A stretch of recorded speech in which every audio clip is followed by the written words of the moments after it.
I got a laboratory at the university, and this same Dr. Blackham that provided the gas chromatograph became my advising professor. And I worked on this thing and I worked on it. How do you make it not happen? And if you want to not have nitric oxide form, you got to figure out why is it forming. And that's when I found out it forms when the temperature gets too high.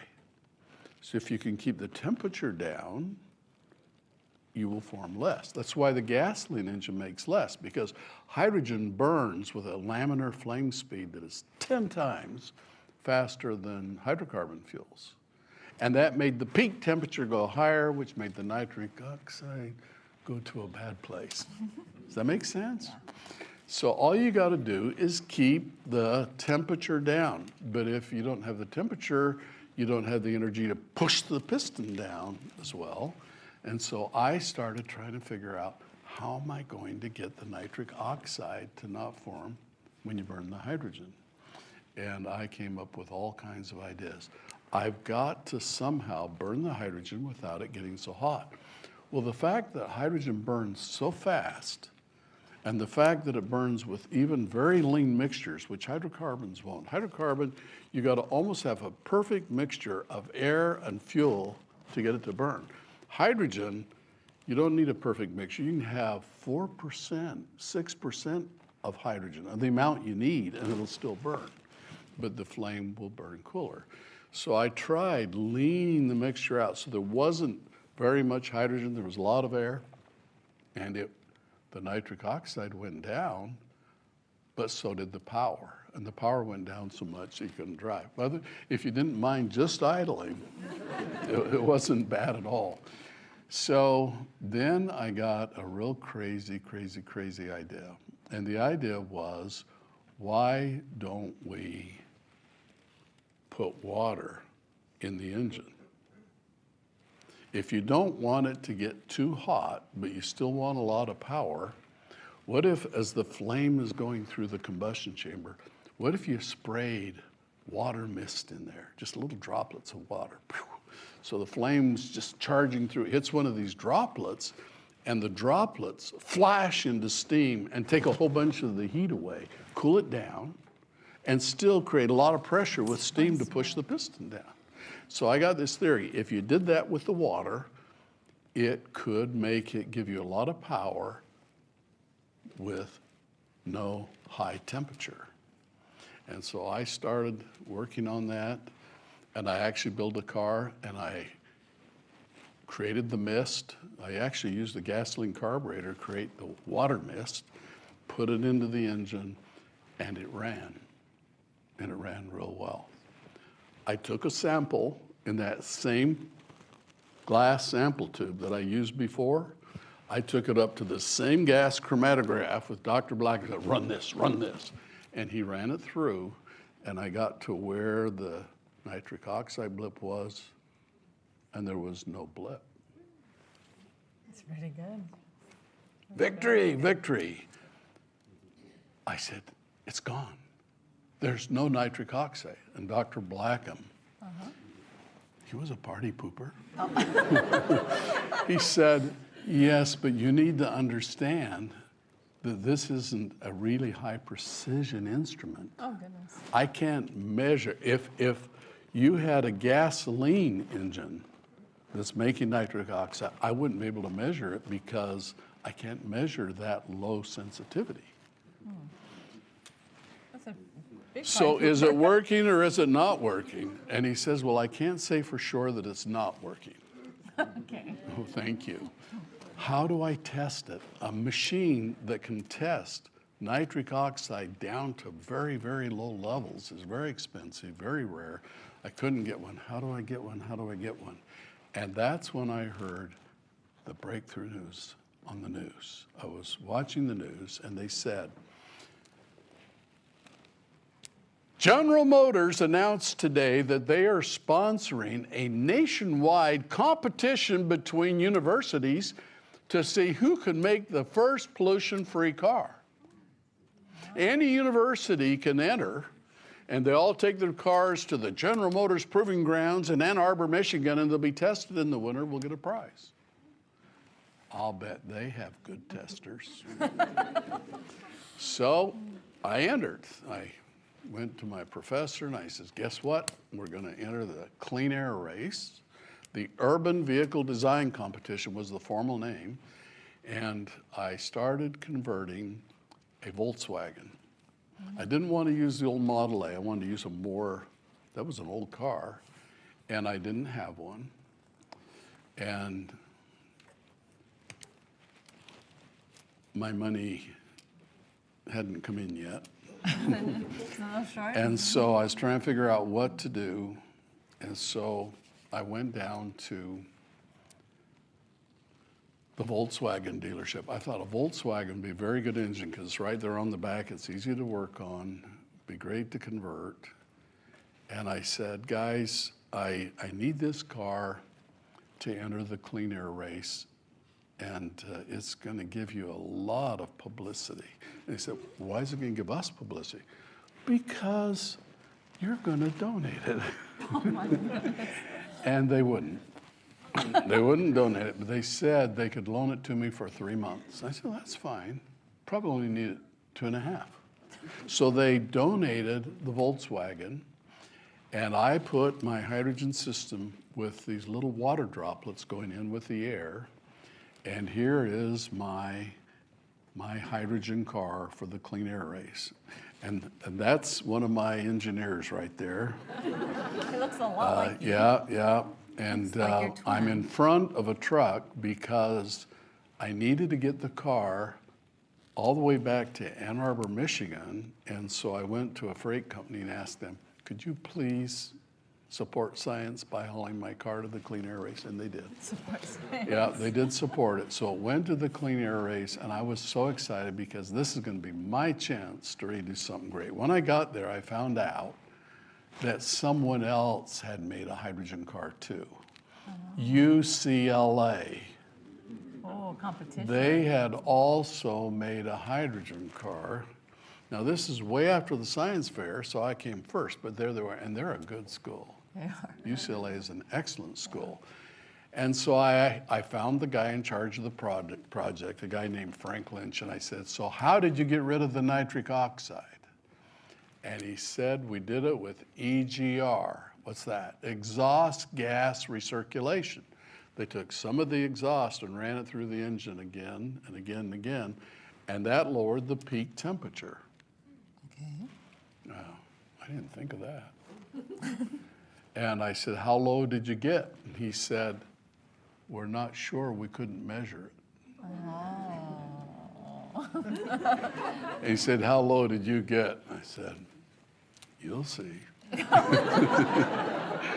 Wow, such So attitude. that's kind of Such where it is. attitude. Now I would feel really amiss if I didn't take a minute to just take some of the pressure off nitric oxide, the bad stuff that it is. Okay, so I'm going to Okay. take some of the pressure off. Did you know that when you're in a thunderstorm and you see a bolt of lightning go shooting through the air, that lightning heats air above 2,400 degrees, which causes the air oxygen, the air nitrogen, to combine into nitric oxide. It wasn't just my car, it's the lightning that does it too. Oh, it's the lightning. Oh. Only the lightning knows exactly how much to make. And the lightning makes the nitric oxide, which then becomes nitric acid, which then falls in the raindrops down on the corn or the wheat or the fields. Did you know that in that quantity, nitrogen fixation is crucial to plants growing? It's a fertilizer. And we need it too. So in the our right bodies. amount, you need it too? Yeah, in our bodies. I Dilates our didn't blood know vessels. that. I don't know, I got brand new skin. But anyway, going on, so nitric oxide's good, but only in very, very, very, very, very minute amounts. So here we are at the clean air race, and UCLA has their fancy car, and it was time to take our car in and to save fuel, because we had to run this big, long test to see what the level was. We pushed the car into the test laboratory because we wanted to save fuel. and we pushed it up on a dynamometer. A dynamometer is an instrument that automotive engineers use, and it's two big rollers. And you drive the car so the tires are on these rollers, and then you drive and they put resistance on the rollers, you know, kind of like a jogging machine, so they can make it work without moving. So while it's sitting there in the laboratory, they can make it look like it's going down the freeway at high speed. So they pushed it on these rollers, and then they went to start it, and it wouldn't start, just backfired. And I'm looking through the window because we had to wait outside, and this isn't good. So here is a picture of the car. They had the exhaust pipes hooked up just in case there was going to be pollution, and there's the engine, and it would not start. And I was so devastated. So finally, we pushed it back out of the shop, out into the parking lot outside, and they went to the next car. And here I am talking to two gentlemen from the Environmental Protection Agency that were really interested in a pollution-free car. And I was trying to figure out why in the world it wouldn't start, and why won't they go away so I can concentrate? And they're right there, can we help you? And I don't know how, but it always started. I never had a problem with it starting. And so I started looking at, you know, in a gasoline engine, you have a thing called a throttle. A throttle is a little valve that when you push on the gas pedal, it opens. When you up on the pedal, it closes. That's how you control how much power the engine's making. My car was a converted gasoline engine, so it had a throttle, and I started tinkering with the engine, trying to figure out why in the world is it not starting? It did just an hour ago, and I noticed that the throttle was all the way open, and it's supposed to have a spring that pulls it closed, but it was staying all the way open. I pulled it back, I let go, and it just kind of dangled half open. And I thought, then I saw that the spring that's supposed to pull it back was broken. Maybe even cut. No. It looked like somebody had cut the spring. But I know no one would do that. What do you do? What do you do at a moment like that? And I thought, so my whole world of hydrogen is going to die. I'm not going to find out if I have nitric oxide, all because I forgot to bring a spare spring. And that's when I learned about rubber band moments. Rubber band moments. I started, does anybody have a rubber band? Come here. And we went in, they found a rubber band, one of those big fat ones. I put it around the spring, and it pulled it closed just like the spring had. Rubber band moments, I love that. A rubber band moment. We pushed it back in, it started right up, and we started doing the test, which was really exciting. Now, there was a guy there running it. Remember, it's sitting on big rollers, and they're making it work really hard, and he's controlling it, driving through. You had to be the EPA 4 cycles, so that it'd be very comparable. He's running through, and after he ran a little while, he stopped. It didn't kill. He turned it off, and he got out, and da-da-da-da, and he started talking about it. Oh, no. We probably have so much nitric oxide, it's ruining their machine. And so they went over the machine and fidgeted, we are ruining the machine. I could only watch. But then pretty soon they came and started again, and they started testing. I thought, this is going to be very painful. When they finished testing the car, I think there was like 120 cars. When they finished testing them, they posted the results on this big board. Now you got to remember, about 35 of the cars were electric cars. So they had no pollution. They were pollution-free. Now, when they generated the electricity, there was pollution, but that was out there, so they couldn't measure it. Okay. So the way they scored this was like golf. The low score wins. They took how much nitric oxide there was, multiplied it by 100, how much carbon monoxide there was, they multiplied it by 100, and how much unburnt hydrocarbons there were, multiplied that by 100, added them up, and the low score won. All the electric cars were tied for 0 because they didn't even have a tailpipe to test. That's right. But there was an ammonia car, there was a flywheel cars, all kinds of cars. Well, when they finally came and posted our score, we were negative. Because the hydrocarbons going through the engine that were in the atmosphere were burnt up. And their instruments were so sensitive, they could measure the pollution in the air, and they measured there was less pollution coming out after burning in our hydrogen engine for carbon monoxide and hydrocarbons. And the nitric oxide, you know, that dirty, nasty, it was less than 1 part per million. Oh, my.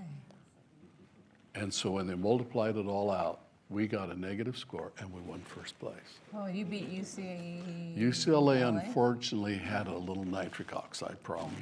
Theirs was good. It was better than my car at the science fair. And Frank Lynch, the stinker that built that competing car, came to work with me. Because he saw how good And yours became was. a very, very good friend. He's just really a smart guy. Well, after I did this, I went back home and I started a company, and I applied for U.S. patent number 3,983,882 on a method for controlling nitric oxide in a hydrogen engine. And that's how that story crumbled. So you're really the man, the hydrogen man. I had a rubber band moment. But the point, to me, the lesson is that if there's something you really want, take some rubber bands. No, I'm not gonna say it. You gotta realize that you're sometimes just one step away from success. And you gotta not give up. You can get discouraged for a minute, and then you get back on the saddle and go and do it.